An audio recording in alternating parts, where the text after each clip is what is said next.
أعوذ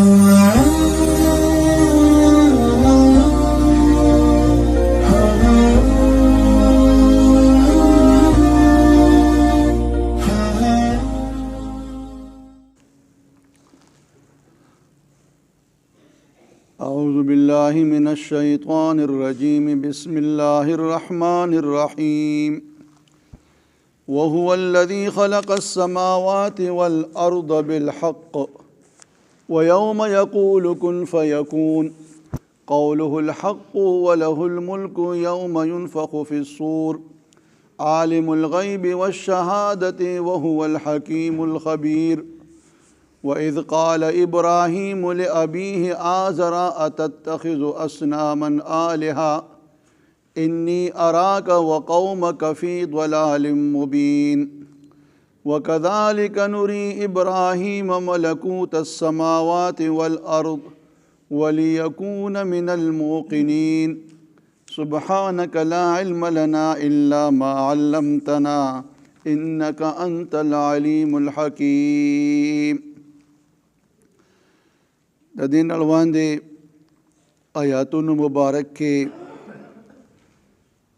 الله تعالی جل شانه عم نواله د خپل الوهیت د پاره او د توحید د پاره دلائل بیان کړل چې د عبادت مستحق هغه ذات کې دی شي چې داغه علم کامل وي داغه قدرت هم کامل وي. اوس دا مشرکین چې د کوم بوتانو عبادت کوي دا باطل معبودان نه د نفع مالکان دي او نه د ضرر. نفع او نقصان دا د الله په لاس کې دی. او بیا الله تعالی جل شانه عم نواله د هدایت بارک او فرمایل چې نی غلار اغلار دا چې کوم د الله لار دا چې پای کې علوم باندې خبره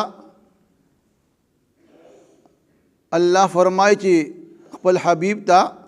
چې دا حکم ماته شوی دی چې د رب العالمین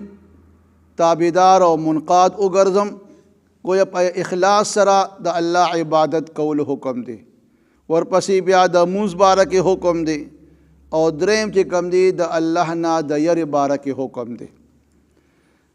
دلته اوس بیا په د لومبني آیت مبارک کې الله مزید د خپل الوهیت صفات بیانوي چې د عبادت مستحق ځکه یما چې وهو الذي خلق السماوات والارض الله هغه ذات چې هغه اسمانونه او ځمکه پیدا کړي دي بالحق په حق سره. گویا د دې کائنات دا پیدایش عبث او فضول نه دی. په دې کائنات کې چې څه دي دا ټول چې کوم دي دا په یو حکمت بنا باندې دي. داسې ځناور به موږ ته په دې کائنات کې ملو شي چې هغه ځناور چې کوم دي موږ ته هېڅ نه ښکاري خو د هغې هم یو لوی اهمیت وي. حشرات الارض شو مرغۍ شولې داسې مرغۍ شته چې هغه چې کوم دی دا مردارې او چتۍ د ځمکې نه که فرقه دغه مرغۍ نه وي نو دا مردارې به چې کوم دی ځای په ځای پرتې وي او څښابوی به هېڅوک به چې کوم دی ته ځان بچ کولی نه شو. بیا د الله نظام ته وګورئ دا کائنات په داسې حق طریقې سره جوړ کړی دی چې دا نورې په دومره فاصله د ځمکې نه ودرولې دی که دا فاصله د هغې نه کمه شوله لږ غوندې پای کمې راغی نو د ځمکې باندې به هېڅوک ډندې پات نشي نه به یو فصل چې کوم دی هغه به په ځای ولاړ وي بلکې هغه به سوځي. او که فرقه دا نور دومره لرې لاړ چې کوم موجوده فاصله ده نو بیا به دومره زیاته یخني شي چې هر طرف ته به چې کوم دی د اورې نه دا ځمکه بلکل ډکه او په هغې کې به ژوند تېرول ګران شي. د سپومې نظام ته وګورئ چې الله د سپومې د سمندر نه په کومه فاصله باندې ودرولې ده او دا د هغې هغه نظام روان دی. نو فرقه دا سپومې د دغه خپل فاصله لږ غوندې نوره نارنږدې شوله ځمکې ته سطح سمندر ته نو سمندر دا چپې به دومره زیاتې شي او سیلابونه به راشي ټول ځمکه به په اوبو کې ډوبه شي. بهرحال دا ټول کائنات چې وګورئ په هغې باندې تحقیقات چې کوم شوي دي الله په کوم طریقې سره دا نور او سپوږمۍ یا نور چې کوم نظامونه دي نو دا بالکل په حق دي او دا فیدی دي او عبس او فضول نه دي. ورپسې فرماو یوم یقول کن فیکون. الله هغه ذات دی چې کله د یو کار کولو اراده وغواړي نو الله هغه څیز ته لفظ کن ووایي. نو اوس دلته چې څنګه الله دا ځمکه او اسمانونه پیدا کړل، ټول کائنات پیدا کړل، انسانان پیدا کړل، اوس چې کله الله د دې د فنا کولو اراده وکړي، گویا د قیامت قایمولو اراده وکړي، نو الله به ووایي کن ای قیامت قائم شا، نو فیکون پس قیامت به قائم شي. نو هذا حشر به قائم شي او بیا به چې کوم دی دا ټول کائنات تسنش شي، ځمکه اسمان به بالکل ختم شي او بیا به چې کوم دی په دغه ورځ باندې الله وی قوله الحق، وینا د الله چې کوم دی حق ده. علما فرمایي چې دینه وله الملک او د الله د پاره به بادشاہي وي. الله به چې کوم دی آواز وکړي لمن الملک اليوم، نن ورځې د چا د پاره بادشاہي ده. دنیا کې خو بادشاهان مجازیان ډیر بادشاهان شته، په دغه خپل بادشاہي باندې ډیر په نشه کې وي، اقتدار په نشه کې وي، خو لیکن پر ورځ د قیامت چې کوم دی هغه مجازي بادشاهان به هم ختم شي، صرف حقیقي بادشاہ الله. نو الله نن چا د پاره چې کوم دی بادشاہي ده، آواز به اونشي الله وی لله الواحد القهار، نن ورځ بادشاہي د هغه ذات ته چې هغه واحد دی، یو دی، یکتا دی او قهار ذات دی. بیا با یوم ینفخ فی الصور، در ورځ د قیامت باره کې چې کوم ورځ باندې په شپېلې کې پوکي اوالی شي. سور چې کوم دی دا شپېلې ته ویلی شي. د دې باره کې روایت کې راځي چې د الله پیغمبر نه یو صحابي تپوس وکړو چې دا شپېلې څه شی دی، ورته وفرمایل چې دا یو ښکر دی، سینګ دی او ښکر دی، او د دې د خولې هغه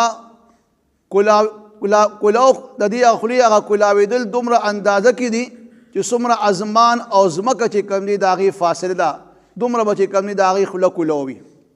او بعضې روایت کې دا هم راځي چې په دغه شپېلې کې په دغه ښکر کې چې کوم دی سوري دي، د هر روح د پاره چې کوم دی په هغې کې سوري دی، او په یو سوري کې دوه ارواح به چې کوم دی نه داخلېږي. نو او دا شپېلې الله تعالی حواله کړې ده اسرافیل علیه السلام ته. حدیث مبارک کې راځي د الله پیغمبر فرمایي ما ته به کله آرام او سکون، ما ته به څنګه آرام او سکون راشي چې اسرافیل چې کوم دی شپېلې په خولې کې نیولې ده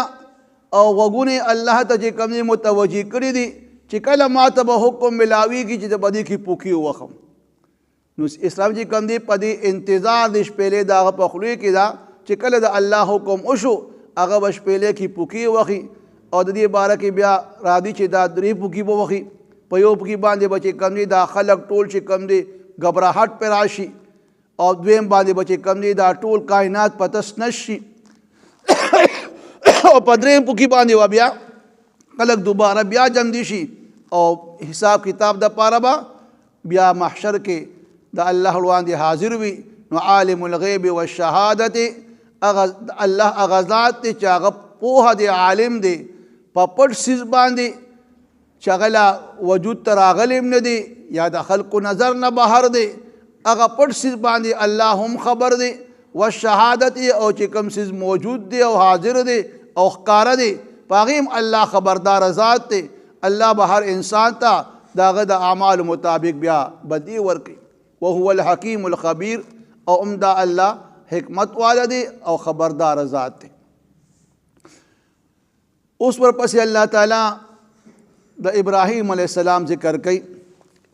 ابراہیم علیہ السلام اغا پیغمبر دی چے دا عرب و مشرکین یہود و نصوارا دی ټول با نسبت کولو چې منگا پا ملت ابراہیمی باندیو. نو اوس هغې ته دغې عربو مشرکینو ته او یهودو نصوارا ته د دې خبرې ذکر اوس کولی شي چې تاسو د کم شخصیت د ملت باره کې دعویدار یې نو اول خو ځان خبر کې چې دغه ابراهیم چې کوم دی هغه ابو الموحدینو د موحدینو چې کوم دی پلارو گویا د توحید پیغام دعوت د ټول نه زیات اوچت چې کوم دی هغه اعلان کړی دی د تمام پیغمبرانو چې کوم دی لومبنۍ اواز او نعره د توحید ده او بیا هر پیغمبر ته چې کوم دی حکم راغلی دی چې اول خپل خپلوان ته د دې اطلاع ورکړه د الله پیغمبر ته حکم چې وانذر عشیرتک الاقربین ای زما حبیبه د خپل خپلوان دا ویروا دغه شان دلته ابراهیم چې کوم دی اول دا توحید د پیغام دا نعره خپل پلار او خپل قوم ته کوي ابراهیم چې کوم دی داغه قبیله داغه خاندان ټول بت پرستو بوتان به جوړول او بیا به داغي عبادت کولو بوتان به خرڅول هم دین علاوه د قوم چې کم دی هغه کوکب پرستو دستور عبادت په هم کولو نو الله لومبني اوس د بوتانو بارکه داغي مذمت بیانې او ابراهیم خلا چې کم دی فرمایي و اذ قال ابراهیم لابيه یاد کا هغه وخت چې او ابراهیم لابيه خپل پلار آزر تا اوس دلته د ابراهیم خلا د پلار د آزر بارکه د مفسرین او حضرات مختلف اقوال دي بعضی وایي چې دا آزر د ترو پلار نو دغه د عربو په محاوره کې د اب د پارا دا اب لفظ چې کوم دی دا د تر د پارا عام استعمال ده نو دا آزر چې کوم دی د ترو بعضی پکې دا وایي چې دا آزر چې کوم دی دا د بت نومو او بعضی علماء انصاب چې کوم د نسب علما دي هغې وایي چې نه دا ابراهیم خلا د پلانوم تاریخو او د آزر چې کوم دی لقبو خو بهرحال قرآن کې چې کوم دی الله آزر ذکر کړی دی چې یاد کا هغه وخت چې کله ابراهیم ځان خپل پلار آزر ته ووی سی ورته ووی اتتخذوا اصناما الهه آیا تاسو نیسئ دا بوتان په خدای باندې په خپل لاس باندې دا بوتان تاسو جوړ کې د کاڼي راواله تراشه کې او بیا جوړ کې او بیا دا بوت چې کوم دی نه نفع رسولی شي نه نقصان او دومره زیات کمزوري دي دا بوت چې مچ د دنه یو تاسو کوم خوراک راوړې بوت کې کېدی او مچان ته نه هغه خوراک وتښتئ نو دا بوت چې کوم دی هغه مچ نه هغه خوراک هم نشي خلاصولی نو دا داسې ضعیف او کمزور سیز تاسو په خدای باندې نیسئ او بیا وی انی اراک و قومک بشک وینم زتا او قوم ستا اوس دلته ابراهیم السلام چې کوم دی د پلار قوم ته نسبت وکړو دی نو چې انی اراک و قومی بشک تاسو وینم او زه خپل قوم وینم بلکې قومک ستا قوم نو دې کې علما فرمای چې دا قوم اصل کې هغه وي چې داغه په یو دین باندې وي چې کله خپل خپلوان مشرکان دي او یا سړي مسلمان دي نو دغه دی کې دا مسلمان چې کوم دی دغه مشرکانو دغه نسب خپل قوم دله اغستل نوم پکار نه دی مسلمان چې هر ځای کې دی هر څوک چې دی بس دا ستا د قوم نه دی لہذا په دین په لحاظ سره چې څوک په کومه ټولي کې وي نو هغه به د هغه قوم وي نو چونکې د دا قوم خو مشرکانو د قبیلې مشرکانو بت پرستو نو ځکه چې کوم ني نسبت د پلار ته وکړو چې زما بېشکه ای پلاره تا وینم تا لره او قوم ستا څنګه چې ته د بوتانو عبادت کوي او قوم ستا هم د بوتانو عبادت کوي نو فی ضلال مبین زه وینم دا قوم چې کوم دی په ګمراهۍ ښکاره کې دي او ډېر چې کوم دی ګمراه دي او ځان تباه کوونکي خلق دي بیا الله فرمایي وکذلک نوری ابراهیم ملکوت السماوات والارض همدارنګې اخذل مونږه ابراهیم علیه السلام ته عجایب د اسمانونو او د ځمکې روایت کې راځي چې الله دا ټول اوه اسمانونه وزمکې الله د ښکاره کړې د هغې ټولو مشاهده وکړه تر دې چې بیا یو کې دام را دی چې یو د اسمانونو ملک فرشته دی چې کوم دی بره پورته کړ او د دې دا ټوله ځمکه ښکاره کړه په ځمکه باندې د داسې خلک ولیدل چې هغې زنا کوله سړی او ښځه نو دوله بددعایي وغوښتله هغې دپاره الله هغې هلاک کړل دغه شان بیا دغه شان بل یو ښځه او سړي ولیدل هغې هم زنا کوله د هغې دپاره هم بددعایي وغوښتله هغه هم هلاک شو په درېیم ځل باندې بیا دغه شان نو الله ورته وحی راولېږله چې ای ابراهیم علیه السلامه ته مستجاب الدعوات ستا دعا قبلېدو واله ده لہذا دا بددعایي مه کوه ځکه زما د خپل مخلوق سره بندګانو سره سلوک چې کوم دی په درې طریقو باندې دی یا خدا چې زما دا بنده د ګناه نه توبه وباسي به زه ورته هغه ګناه معاف کړم او یا دا چې دغه بنده د نسل نه نور اولاد پیدا شي او هغوی بیا نیک عبادات کوي او دریم دا که دا انسان ګناهګار ما ته حاضر شو نو بیا زما خوښه ده که سزا وله ورکوم او که معافي ورته کوم نو دغه دی کې بیا د ابراهیم خلیل نه چې کوم دی دغه کیفیت لاړ چې دا ټول اسمانونه ځمکو ته تعالی د هغې عجایبات وښودله د دې دپاره چې ولیکون من الموقنین چې شي دی د کامل یقین لرونکو نه دا خو یقین و خو دغه په سترګو مشاهدې سره دا یقین نورم سیوا شي لہذا الله ورته د اسمانونو او د ځمکې عجایب وښودل چې زما د خلیل چې کوم دی کامل یقین پیدا شي چې زما رب چې کوم دی د ټول کائنات بادشاہ دی او دغه رب زما د عبادت مستحق دی وهو الذي خلق السماوات والارض الله هغه ذات دی چې پیدا کړي دي اسمانونه او ځمکه بالحق په حق سره ویوم په کومه ورځ یقولو چې وبوي الله تعالی کن شا قیامت ته نو فیکون پس قیامت به قائم شي قوله الحق او وینا د الله حق ده وله الملک او د هغه دپاره حقیقي بادشاهي ده یوم ینفخ فی الصور په کومه ورځ چې په پوکي ووالي شي په شپېلۍ کې نو عالم الغیب والشهادت عمده الله خبردار دی په پټ څیزونو باندې او په ښکاره باندې وهو الحکیم الخبیر او عمده الله حکمت والا دی او خبر لرونکی ذات دی وَإِذْ قَالَ إِبْرَاهِيمُ یاد کا هغه وخت چې وویل ابراهیم علیه السلام لابیه خپل پلار آزر ته اتتخذ اصناما آلهه آیا ته نیسې دا بوتان په خدایۍ باندې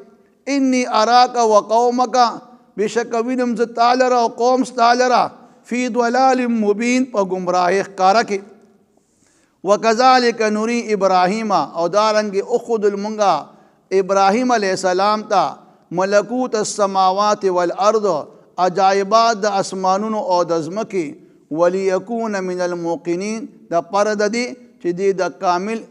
یقین لرونکو وګرځي وهو الذي خلق السماوات والارض بالحق دا الله هغه ذات دی چې پیدا کړي دي اسمانونه او ځمکه په حق سره ويوم يقول كن فيكون او په کوم ورځ چې الله به ووایي قیامت ته چې شا نو فیکون پس قیامت به قائم شي